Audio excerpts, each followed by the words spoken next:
Sa pagpapatuloy ng ating balitaan, hindi bababa sa 4 na bilyong pisong halaga ng smuggled e-cigarettes products ang nakumpiska ng Bureau of Customs. Ito nga ay matapos ang isinagawang operasyon ng mga tauhan ng Customs sa tatlong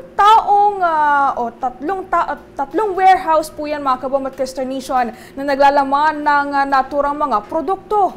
Ang operasyon ay sabisa na rin ng letter of authority na inilabas ng Customs Commissioner. Magkakasabay na sinalakay ng mga operatiba ang tatlong warehouse mula yan sa Quezon City, sa Malabon at doon sa Parañaque. Sa isang pahayag, sinabi ng hepe ng Customs Intelligence and Investigation Service Manila International Container Port na si Alvin Enciso na modus umano na unti-unting ipasok sa bansa at iniimbak naman sa Metro Manila ang naturang mga iligal na produkto. Ayon sa opisyal, batay sa inisyal na impormasyon na nagmula ito sa bansang China at sinasabing Filipino-Chinese naman na nagmamay-ari ng mga ito. Pansamantala namang isinara ang tatlong warehouse at hihintayin ang warrant of seizures at detention para yan mahakot at agad na masira ang mga smuggled e-cigarette. Kaugnay nito ay nagbabala naman ng Bureau of Customs sa posibleng masamang epekto sa kalusugan ng paggamit ng naturang mga produkto.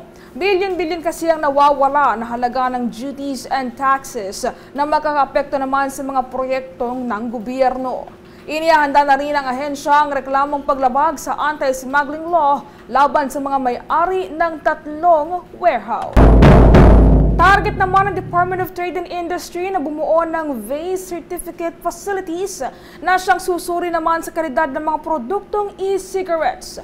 Layon na rin ito na matiyak ang kaligtasan ng publiko sa paggamit ng naturang produkto sa bansa.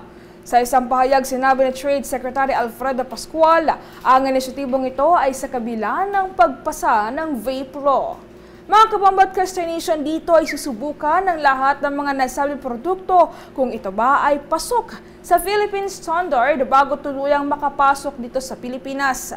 Sinabi pa ng opisyal na bago makapagrehistro ang kanilang vape products, ang mga negosyante na maaaring pumasok sa bansa, dadaan muna ito sa vape certification facilities.